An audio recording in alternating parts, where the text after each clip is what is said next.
How's it hanging, everybody? Today we're doing something a little bit different for a video.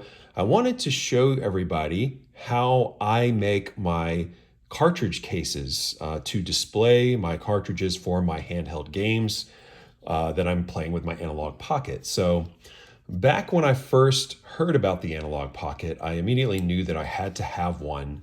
And I, luckily, for some reason, as a child, even though I got rid of all of my video games, for some reason I hung on to my handheld cartridges. I guess the nostalgia was just that strong that even as I was thinking I was in college or something when I got rid of everything. And then, of course, years later, had regrets about that. But I hung on to the cartridges, and I've gone on to build even more of a library since the Analogue Pocket was unveiled, because I knew that I wanted to showcase these games, put them on my shelf, and have something that was decent to look at. And so I'm going to tell you guys a few different ways to do this. Of course, there's any number of different ways to display your cartridges and make them look cool, make them look nice for presentation purposes, but this is just my method, and I'm going to tell you guys a couple of different resources that I will link in the description below. First of all, let me just acknowledge, though, that the original Game Boy games, including Game Boy, Game Boy Advance, Game Boy Color, came in these cardboard boxes.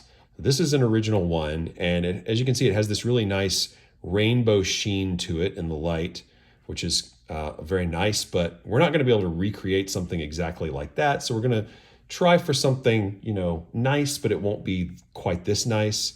And that's okay. This is literally cardboard. Like, this would be like, no one really kept these. Like, this is one of the ones that I happened to keep as a kid. I have no idea why, but all of the other ones I just ripped through, like a Wheaties box or something. Like, because why would I keep a piece of plastic, or why would I keep a piece of cardboard? It just doesn't make sense. I don't keep my cereal boxes. I don't keep a box of stovetop stuffing from 1986. So why would I keep, a game cartridge?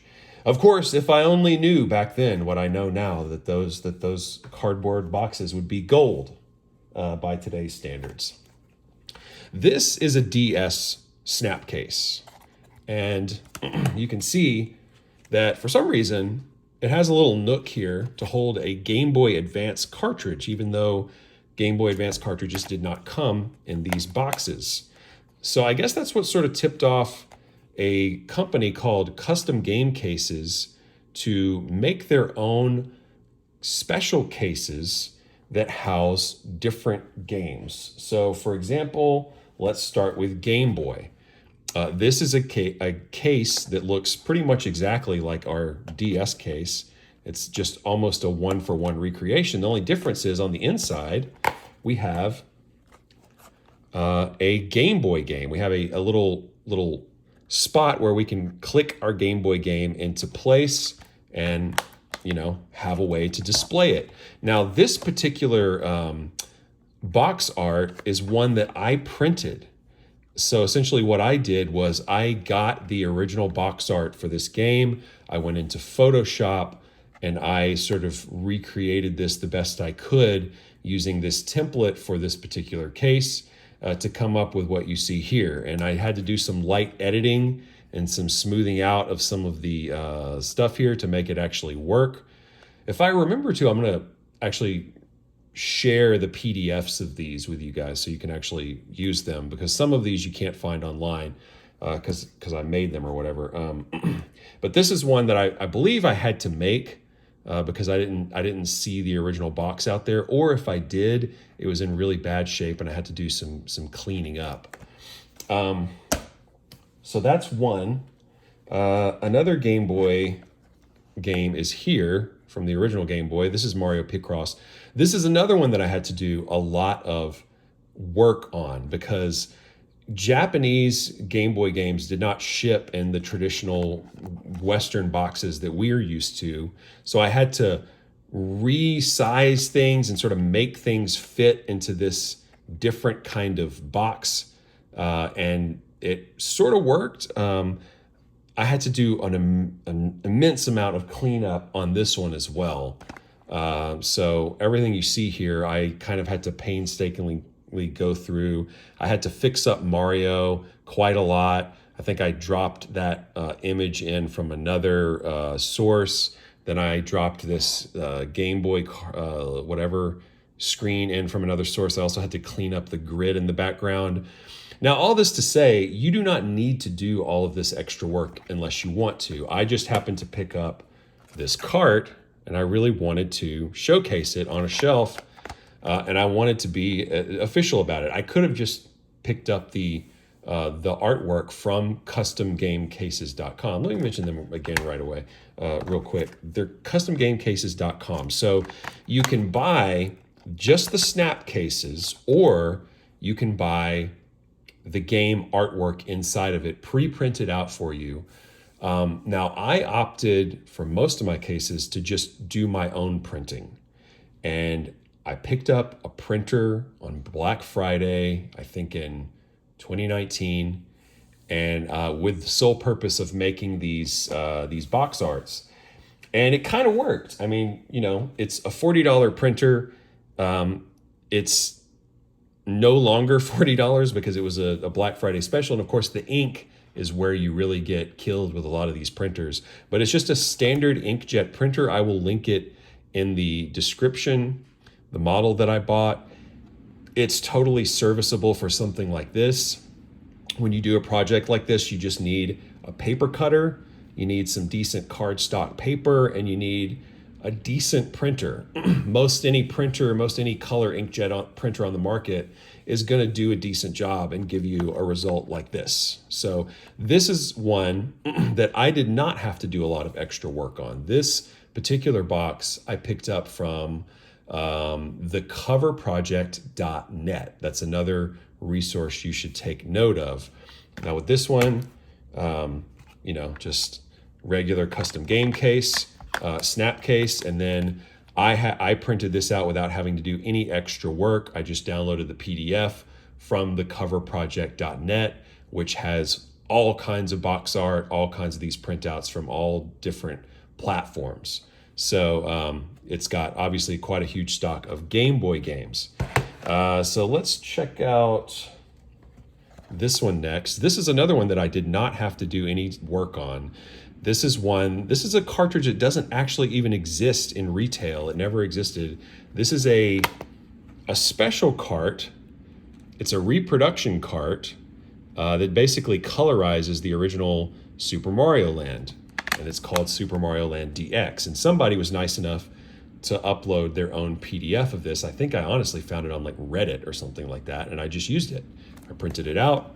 I think it looks pretty decent. As you can see, there's our colorized Game Boy or Super Mario Land. I don't know if this is even going to work in the Pocket, but this is just one that I picked up. And even if it doesn't work in the Pocket, I still want to, you know, be able to showcase it. So I printed it out. This is a Game Boy Advance game here. This one is the actual original cartridge, but I actually printed that sticker on the cartridge because the original sticker was absolutely busted. It was all shredded up. So I decided to remove it, and I bought this sticker from someone printing them on Etsy. So I did not actually print that myself, but if you look on Etsy, you can actually find a lot of stickers for your original games if they're messed up. I know a lot of people may give me crap for buying or you know, an illegitimate sticker, so to speak, and putting it on the cartridge, but the sticker was gone. It was shredded. So I think, you know, if I ever sell this to somebody, I'll make sure I tell them, hey, that's not a real sticker, just so you know. But it is not identifiable as an illegitimate sticker. It looks pretty much exactly like the original sticker. The only difference is my very unsteady hand did not get that centered quite right, so it does look a little bit off center, but whatever, you know, you roll with the L's sometimes. But yeah, there's Castlevania Aria of Sorrow, and now we're getting into the Game Gear. Now with these Game Gear carts, I actually bought the whole product that you see in front of you, the whole the package as well as the artwork inside also from customgamecases.com. I think on this Game Gear card, it's like right there, customgamecases.com. So this is obviously a very different looking cart from the Game Boy ones because the Game Gear had a different manufacturing style.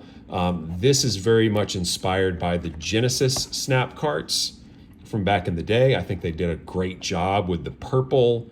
And as you can see here, there's a little bit of something weird going on because Game Gear is printed twice. Once in the kind of newer style that we saw towards the end of the Game Gear generation, and one in the early style. And that's just because they threw this, into a template that has this sidebar, and they kind of squished the original artwork inwards on itself. So it's a little bit of a distorted image, and it's definitely weird that it says Game Gear twice. But at the same time, I understand why they did it, because they've got, thousands of examples of artwork, and they mass design these. They drop them probably into just a template and don't do a lot of crazy stuff with the actual artwork. And here's the back, as you can see. Now, I think that the printing here is actually really good. So I would not worry at all if you're thinking about going the custom game cases route. I would not worry at all about the quality of the print, because I think that the quality of the print is just as good as what I was able to do on my own. Now, the difference is there's a little bit of a texture, as you can see on the box here, and it definitely kind of mutes the colors a little bit. If I were to take this out of the box, you would see that the colors are actually a little bit muted by this package, but trust me, they're just as bright and vibrant as something that you would print out on your own. And the inside here, that's what it looks like. That's what the snaps look like. And so I'm actually very, very happy with this. So of course you have to pay extra for the artwork. That's the thing. But for me, it was worth it to just, for this last rung of the project, to just pay Custom Game Cases for these. I didn't have any rare cartridges or anything weird going on. So as you can see here, there's Streets of Rage. I think these look really sick. So my advice to you, if you don't have a printer, if you don't want to bother with a printer, then you can just pay this company. Like I said, customgamecases.com. I don't have they're not a sponsor or anything like that. I just happened to pay them for these, and I think they look really good, and I'm very happy. So I say, if you want to go the extra mile, if you want to get a printer, if you want to really do things up, then go for it. If that's how you want to spend your time, if you have that kind of time to spend, I say go for it. If you want to have somebody else do it for you, you're probably going to, it's hard to say how the money will all work out, because if you get a really cheap printer and you get some ink for relatively inexpensive, you could do this on your own and probably end up spending about the same amount of money. But don't think that you're going to save a ton of money by buying a printer, because ultimately, if you're going to go and buy the snap cases from customgamecases.com, you can spend a little bit extra and have the whole printout. And of course, you don't have as much control over the way things look. You might get something weird. You might get something weird like this, where you've got Game Gear printed twice and it looks kind of weird, but who cares? At the end of the day, I mean, these are not even real box art. These are just reproductions of essentially. So these are kind of homemade reproductions, and I like that there's someone out there who's selling them and actually doing this business. I think it's really cool. Lastly, I want to mention that there are plenty of carts out there that are really weird, like this one, the WarioWare Twisted cart for Game Boy Advance. And this one just has no home, because don't get tricked, because if you have a really weird cartridge, you might find that someone will sell you box art for it, but chances are they're just selling you the regular box instead of like the actual resized box. If you get on Etsy, you can find some folks that are selling reproduction cardboard boxes, much like our, where'd it go? The Game Boy Color box that I have over here. So you can buy things like this off of Etsy, a reproduction box. This is the real thing, but you can buy reproduction boxes where it's all pre-printed and everything and pre-folded for you. So that's another option. That's probably going to be a little pricier than the snap cases here. But personally, I really like the snap cases because even though they're not real, so to speak, the amount of money that you would have to spend for the real thing would be astronomical, and they're not even like practical cases. Like, they're not modern cases that are plastic, they're cardboard. So screw those old cases. Like, if you have them, good for you, but for the rest of us, I think this is a really, really good option. Guys, like I said, I'm going to put all of the things that I mentioned, all the resources in the description below, so check those out. And do you have the Analogue Pocket? Have you decided to build a collection for yourself in anticipation of this device? What are some tips that you have on how to have your cartridges looking spiffy on your shelf? I would love to hear about that. So thanks for checking me out, guys. Later.